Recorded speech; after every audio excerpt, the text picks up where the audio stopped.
Assalamualaikum warahmatullahi wabarakatuh. Hari ini kita akan membahas mengenai kombinatorial dan peluang diskrit. Nah, jika Anda sudah mengambil mata kuliah probabilitas dan statistika di semester lalu, maka materi hari ini bukan materi yang asing karena sudah dipelajari, sehingga apa yang akan saya sampaikan sebenarnya hanya untuk mengingatkan kembali. Nah, kombinatorial itu adalah cabang matematika yang mempelajari pengaturan objek, di mana solusi yang diperolehnya adalah jumlah atau banyaknya pengaturan objek tertentu di dalam sebuah himpunan. Contoh paling simpel yang paling sering kita temui dalam kehidupan sehari-hari adalah ketika kita diminta untuk membuat sebuah password di dalam sistem komputer. Nah, password di dalam sistem komputer itu biasanya panjangnya diminta 6 sampai dengan 8 karakter, di mana tiap karakter boleh berupa huruf atau angka. Huruf-huruf besar dan kecil tidak dibedakan. Nah, pertanyaan yang bisa dijawab melalui kombinatorial adalah berapa banyaknya password yang dapat dibuat. Kemudian, contoh lainnya adalah misalkan kita punya informasi adanya 20 anggota fraksi X di DPR, kemudian akan dibentuk sebuah komisi yang beranggotakan 6 orang. Nah, kombinatorial itu bisa menjawab berapa banyak cara memilih anggota komisi bila seorang anggota yang bernama A harus termasuk ke dalam komisi tersebut. Nah, biasanya cara yang paling sederhana untuk menjawab pertanyaan-pertanyaan ini adalah kita menuliskan satu persatu kemungkinan jawabannya atau mencacah, kemudian baru menghitung semua kemungkinan jawabannya. Cara ini disebut sebagai mengenumerasi semua kemungkinan jawaban. Namun, kekurangan dari cara yang paling sederhana ini adalah membutuhkan waktu yang cukup banyak, sehingga kita membutuhkan alternatif lain yang tidak terlalu membutuhkan banyak waktu yang cukup banyak. Nah, alternatifnya adalah menggunakan kombinatorial.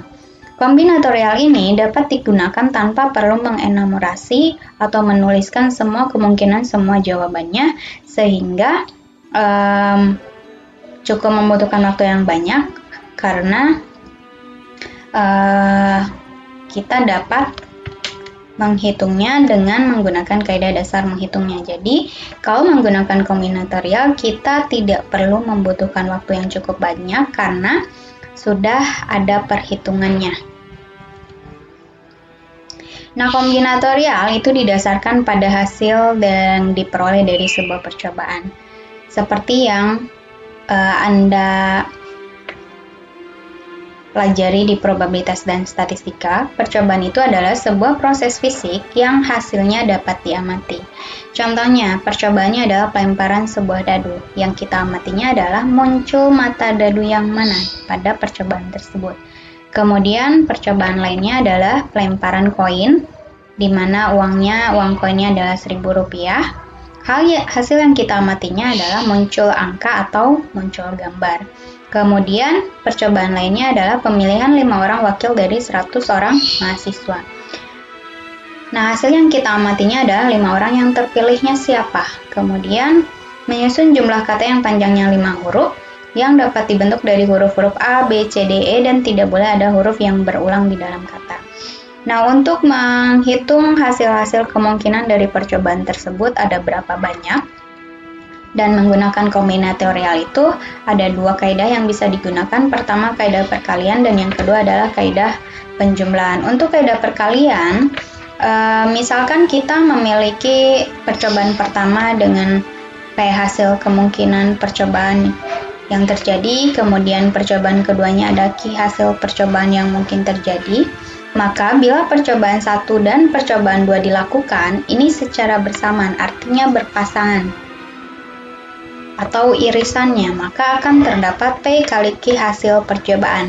Definisi ini sama seperti yang diungkapkan oleh Lewis et al., di mana eksperimen pertama atau percobaan pertama ada M kemungkinan hasil, kemudian percobaan keduanya N kemungkinan hasil, dan sehingga nanti ada M kali N kemungkinan hasil ketika 2 percobaan itu dilakukan secara bersamaan. Jadi kata kuncinya adalah dan. Kemudian untuk kaidah penjumlahan, di percobaan pertama sama, ada P hasil atau M hasil, kemudian percobaan keduanya ada Q hasil atau N hasil kemungkinan. Nah, percobaan yang mungkin terjadi Bila hanya satu percobaan saja, ingat hanya satu percobaan saja yang dilakukan, berarti salah satu. Kata kuncinya adalah percobaan 1 atau percobaan 2, sehingga nanti akan terdapat P plus Q hasil percobaan yang mungkin terjadi. Yang ini sama M plus P, M plus N, maksud saya, kemungkinan percobaan yang terjadi dari salah satu percobaan yang dilakukan. Nah, contohnya, kita memiliki informasi bahwa sebuah restoran memiliki 5 jenis makanan. 5 jenis makanan terdiri dari nasi goreng, roti, soto ayam, sate, dan sop, serta 3 jenis minuman, misalnya jus, kopi, dan teh. Nah, jika setiap orang boleh memesan 1 makanan dan 1 minuman, ingat, 1 makanan dan 1 minuman artinya ini berpasangan. Berapa banyak pasangan makanan dan minuman yang dapat dipesan? Untuk menjawab persoalan ini, kita harus menggunakan kaidah perkalian. Kenapa? Karena yang kita perhatikan adalah 2 percobaan yang dilakukan secara bersamaan, sehingga kita memperoleh hasilnya dalam bentuk pasangan 1 makanan dan 1 minuman. Sehingga tadi disebutkan ada 5 kemungkinan dalam memilih makanan dan ada 3 kemungkinan dalam memilih minuman, sehingga banyaknya kemungkinan pasangan makanan dan minuman yang dapat dipesan adalah 5 kali 3. Artinya nanti ada 15 pasang kemungkinan makanan dan minuman yang dipesan oleh setiap orang. Nah, kemudian contoh keduanya misalnya adalah jabatan ketua himpunan dapat diduduki oleh mahasiswa angkatan 1997 atau angkatan tahun 1998. Nah, informasinya disebutkan bahwa ada 45 mahasiswa angkatan 97 dan ada 52 orang mahasiswa angkatan 1998. Nah, yang ditanyakan adalah cara memilih pejabat ketua himpunan itu. Nah, ingat, yang bisa menduduki jabatan ketua himpunan itu hanya ada 1 orang, di mana tadi percobaannya ada 2, angkatan 97 dan angkatan 98. Sehingga hanya salah satu dari angkatan 97 dan angkatan 98 yang bisa terpilih menjadi ketua himpunan. Sehingga kita harus menggunakan kaidah penjumlahan. Ingat, ada 2 kandidat angkatan, tetapi yang akan terpilihnya hanya salah satu dari kedua angkatan tersebut. Sehingga tadi ada 45 cara memilih 1 orang dari angkatan 97. Kemudian ada 52 cara memilih 1 orang mahasiswa dari angkatan 98.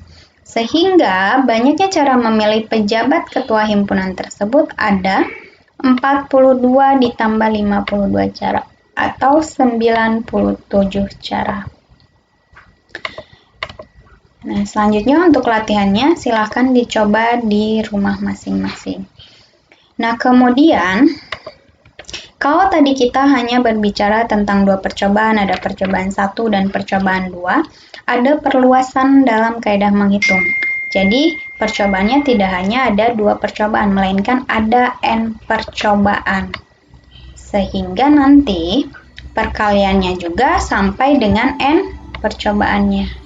Kemudian kaidah perhitungan di dalam penjumlahannya juga ditambahkan sampai dengan N kemungkinan hasil percobaan ke N-nya. Jadi kalau tadi yang kita bahas itu baru sampai dengan P1 dikali P2 karena hanya ada 2 percobaan, sedangkan di sini ada perluasan sampai dengan N percobaan, sehingga nanti kaidah perkaliannya juga akan berubah sampai dengan perkalian ke N percobaan. Pertambahan juga sama, kalau tadi kita bahas hanya ada 2 percobaan, sehingga di dalam pertambahannya juga nanti kalau ada N percobaan ditambahkan sampai percobaan ke N-nya. Nah, contohnya, berapa banyak jumlah kata 5 huruf yang dapat dibentuk dari huruf-huruf A, B, C, D, E? Ini persoalan di awal yang tadi saya sebutkan. Jika tidak boleh ada huruf yang berulang di dalam kata. Berarti ada 5 kotak yang harus kita isi. Kotak pertama, masih ada 5 kemungkinan. Kemudian kotak keduanya ada 4 kemungkinan. Kenapa hanya ada 4? Karena tidak boleh ada huruf yang berulang. 1 huruf sudah digunakan di huruf pertama, sehingga huruf keduanya hanya ada 4 kemungkinan. Kemudian huruf ketiganya, karena 2 huruf sudah diambil di huruf pertama dan kedua, sehingga hanya ada 3 kemungkinan huruf. Huruf keempatnya sisanya 2 huruf, karena tadi sudah ada 3 yang digunakan. Kemudian huruf terakhir ya hanya ada 1 huruf yang mungkin bisa digunakan. Sehingga hasilnya adalah 120 buah. Atau ada kemungkinan 120 kata yang bisa dibentuk dari huruf A, B, C, D, E. Kemudian misalkan dari 5 kata huruf itu yang tadinya tidak boleh ada huruf yang berulang, sekarang diperbolehkan ada pengulangan huruf. Sehingga boleh A. Artinya setiap kotak akan memiliki kemungkinan yang sama, 5 dikali 5 dikali 5 dikali 5 atau 5 pangkat 5, sehingga kemungkinannya ada 3125 kemungkinan kata yang dibentuk dari 5 huruf ini. Nah, kemudian misalnya di perpustakaan ada 6 buah buku berbahasa Inggris, kemudian 8 buah buku berbahasa Prancis, kemudian ada 10 buku berbahasa Jerman, dan masing-masing buku ini berbeda judulnya. Berapa jumlah cara memilih 1 buah buku? Jadi ingat di sini ada 3 percobaan memilih 1 buku dari bahasa Inggris, memilih 1 buku dari Prancis, memilih 1 buku dari Jerman. Tapi dari 3 buku ini yang dipilihnya hanya 1. Jadi hanya memilih 1 buku dari buku berbahasa Inggris atau buku berbahasa Prancis atau buku berbahasa Jerman. Sehingga kita menggunakannya kaidah penjumlahan. Tinggal ditambahkan. Tadi ada buku berbahasa Inggrisnya ada 6, buku berbahasa Prancisnya ada 8, buku yang berbahasa Jermannya ada 10. Sehingga ada 24 cara memilih 1 buah buku dari 6 buku bahasa Inggris, 8 buku Prancis, dan 10 buku berbahasa Jerman. Nah, selanjutnya di dalam kombinatorial ada yang disebut dengan permutasi dan kombinasi. Ini sudah kita pelajari atau sudah Anda pelajari di mata kuliah probabilitas dan statistika jika Anda sudah mengambilnya di semester yang lalu. Nah, konsepnya sama seperti yang sudah Anda pelajari. Jadi misalkan terdapat 3 buah bola berwarna, ada warna merah, kemudian ada warna biru, kemudian ada warna putih. 3 bola ini dimasukkan ke dalam kotak. Ini kotaknya ada merah, ada biru, ada putih. Kemudian masing-masing kotak ini, ketiga bola tersebut dimasukkan ke dalam 3 buah kotak. Masing-masing kotak ada 1 buah bola. Berapa jumlah urutan berbeda yang mungkin dari penempatan bola ke dalam kotak-kotak tersebut? Berapa jumlah urutan berbeda yang mungkin dari penempatan bola ke dalam kotak-kotak tersebut? Ingat urutannya yang diperhatikan. Jadi, kemungkinan urutan berbeda dari penempatan bola ke dalam 3 buah kotak ada 6. Mungkin yang merah dulu, kemudian yang biru, baru yang putih. Atau yang merah dulu, baru yang putih, kemudian baru yang biru. Yang biru dulu, atau kemudian yang merah, atau yang putih. Yang biru dulu, yang putih, baru yang merah. Atau yang putih dulu, kemudian yang merah, baru yang biru. Atau yang putih dulu, yang biru, baru yang merah. Nah, semua urutan berbeda ini dinamakan sebagai permutasi. Jadi, walaupun di dalam kotaknya nanti posisinya sama, hanya ada merah, bola biru, bola putih, tapi urutannya dibedakan. Nah, itu disebut sebagai permutasi. Permutasi itu adalah jumlah atau banyaknya urutan berbeda dari pengaturan objek-objek. Jumlah atau banyaknya susunan berbeda dari pemilihan R objek yang diambil dari N objek disebut sebagai permutasi R dan dilambangkan P, N, R. Jadi simbolnya agak berbeda dengan yang digunakan di dalam statistik. Kalau di dalam statistik tulisannya adalah R dari N. Kalau di sini ditulis dalam bentuk tanda kurung. Nah, nilainya adalah N faktorial dibagi dengan N dikurangi R faktorial.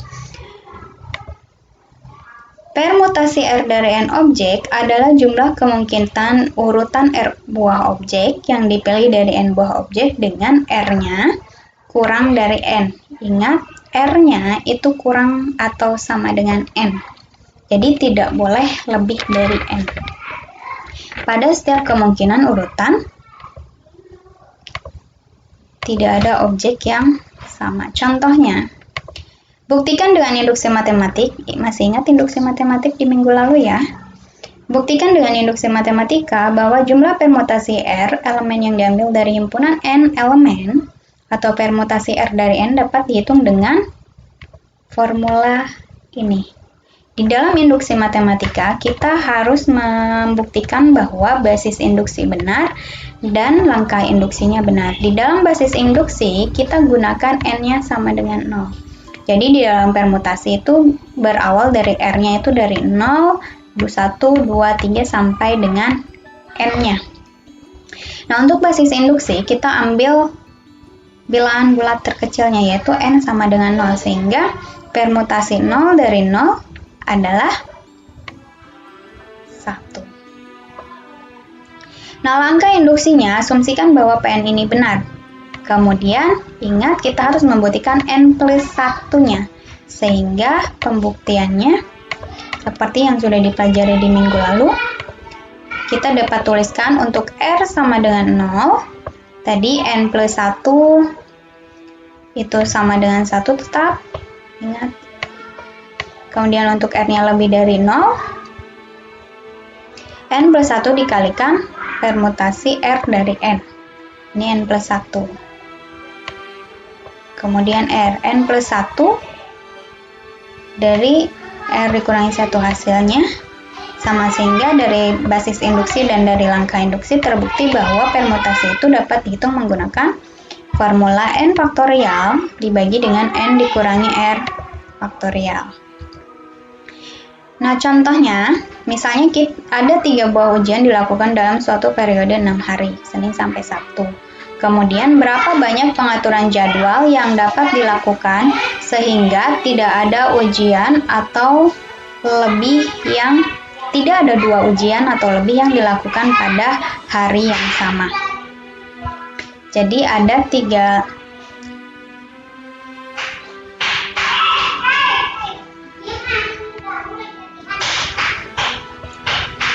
buah ujian dari 6 hari. 3 buah ujian dari 6 hari. Hasilnya adalah 6 faktorial dibagi 6 dikurangi 3 faktorial, hasilnya adalah 120 cara. Kemudian, misalnya kita berbicara tentang string. Berapa banyak string yang dapat dibentuk terdiri dari 4 huruf berbeda dan diikuti dengan 3 angka yang berbeda.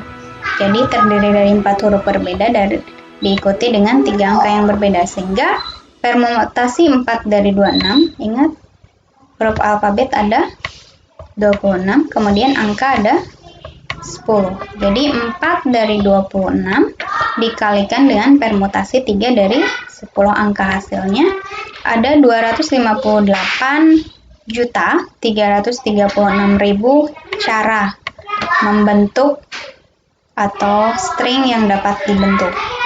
Nah, untuk latihannya ini juga dicoba di rumah masing-masing.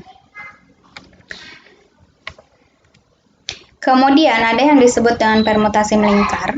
Permutasi melingkar itu dapat digunakan ketika objek-objeknya mengelilingi sebuah lingkaran. Misalnya di dalam rapat kita menggunakan meja bundar, sehingga susunan orang-orang yang duduknya itu kita hitung ada berapa banyak kemungkinan menggunakan formula N dikurangi 1 faktorial.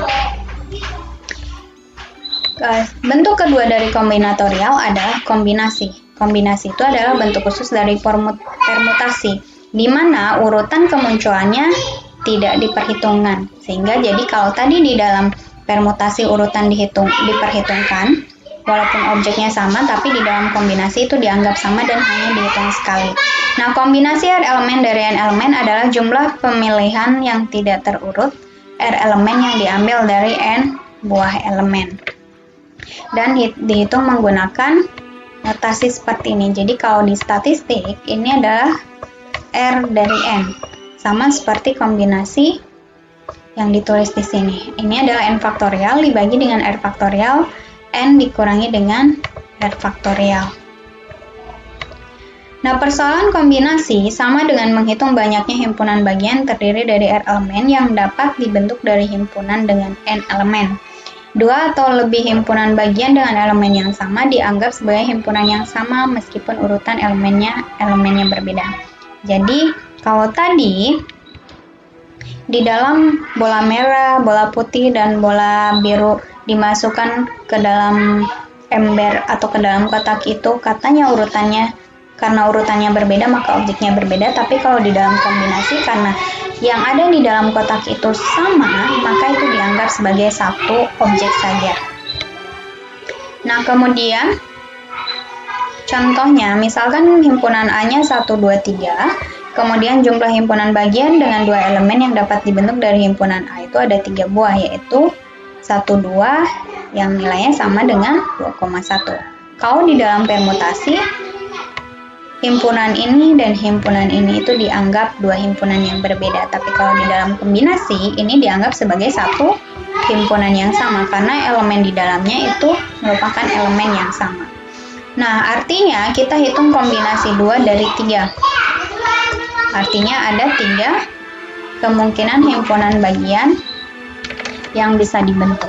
Kemudian, persoalan kombinasi dapat dipandang sebagai cara memilih R buah elemen dari N buah elemen yang ada.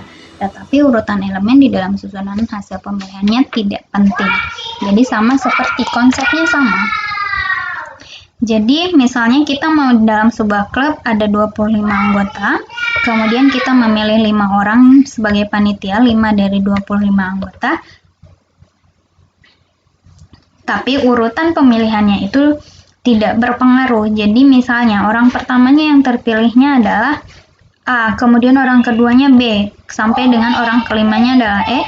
Ini sama dengan pemilihan orang pertamanya B, orang keduanya A, orang ketiganya C, orang keempatnya E, orang kelimanya D. Ini dianggap sebagai satu objek yang sama, sehingga kita hitungnya menggunakan kombinasi, yaitu kombinasi 5 dari 25 ada 53.130 cara memilih 5 orang sebagai panitia dari 25 anggota klub. Nah, contohnya yang bisa kita gunakan untuk kombinasi itu adalah berapa banyak cara menyusun menu nasi goreng 3 kali seminggu untuk sarapan pagi. Jadi kombinasi 3 dari 7 hari. Kemudian string biner yang panjangnya 32 bit disusun oleh satu angka atau 0. Berapa banyak string biner yang tepat berisi 7 buah bit 1. Jadi kombinasi 2 dari 32. Nah, selanjutnya sebuah klub beranggotakan 8 pria dan 10 wanita. Berapa banyak cara memilih panitia yang terdiri dari 6 orang dengan jumlah wanita lebih banyak dari pria. Nah, ini gunakan juga kombinasi.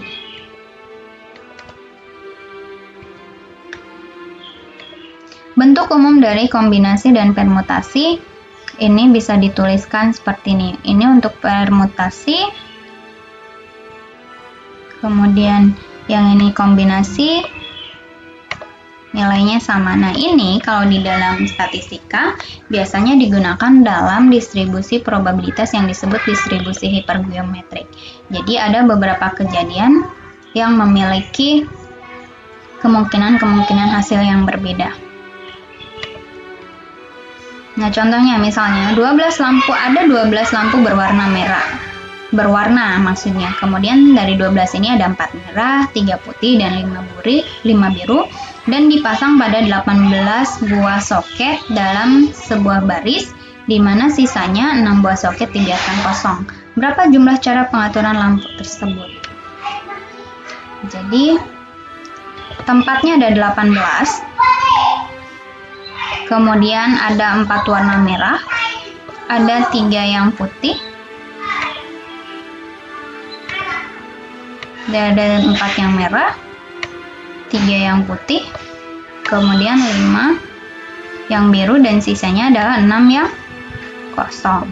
Atau kombinasi sama 18, 4, 3, 5, 6 hasilnya adalah 514.594.80 cara dalam menyusun 12 buah lampu berwarna merah di 18 buah soket dalam sebuah barisan.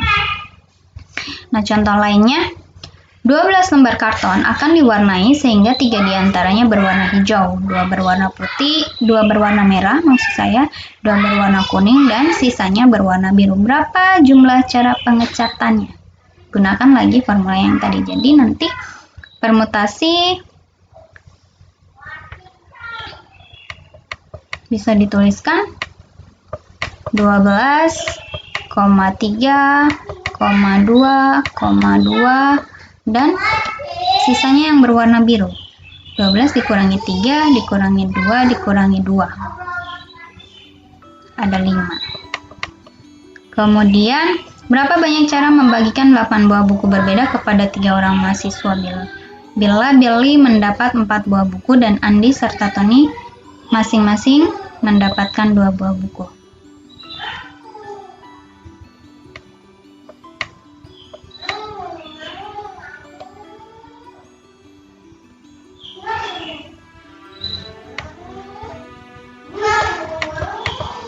Ini 4,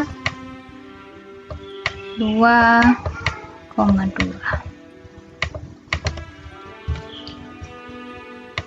Nah, kombinasi dengan pengulangan.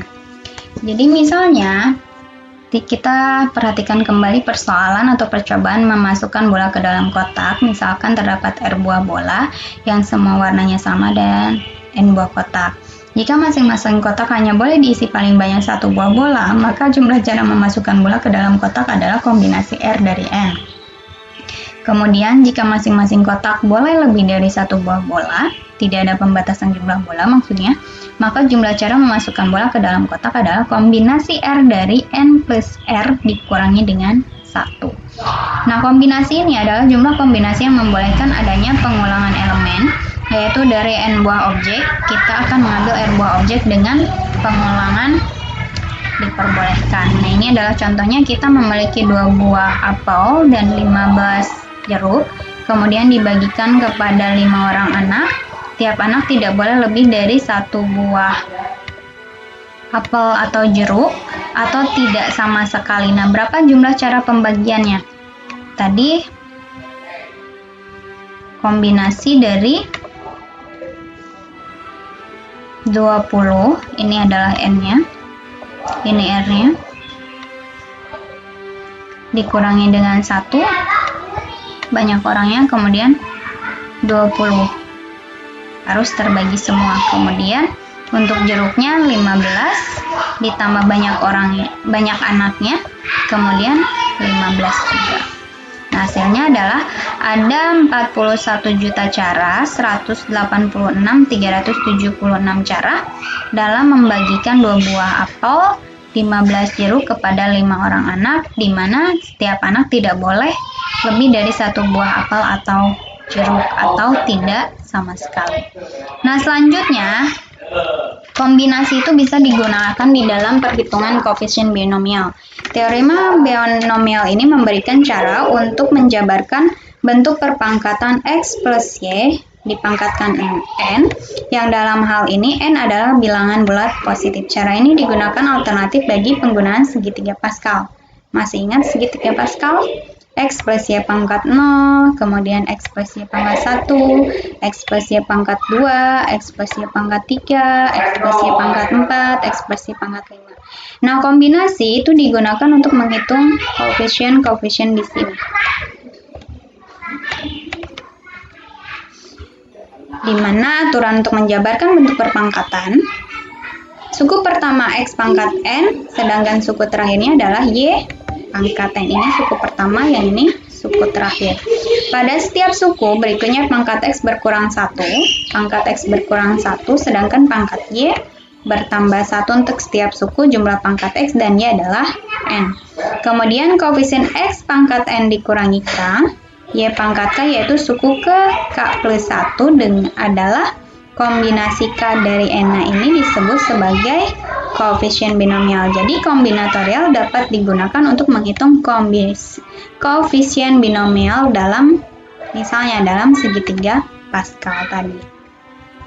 Nah, koefisien binomial itu bisa kita tuliskan seperti ini di dalam X pangkat Y dipangkatkan N, sehingga X plus Y pangkat N ini merupakan jumlah kombinasi K dari N, X pangkat N dikurangi K, Y pangkat K, di mana K-nya dari 0 sampai dengan N. Nah, itu adalah salah satu fungsi kombinatorial mengenai kombinasi.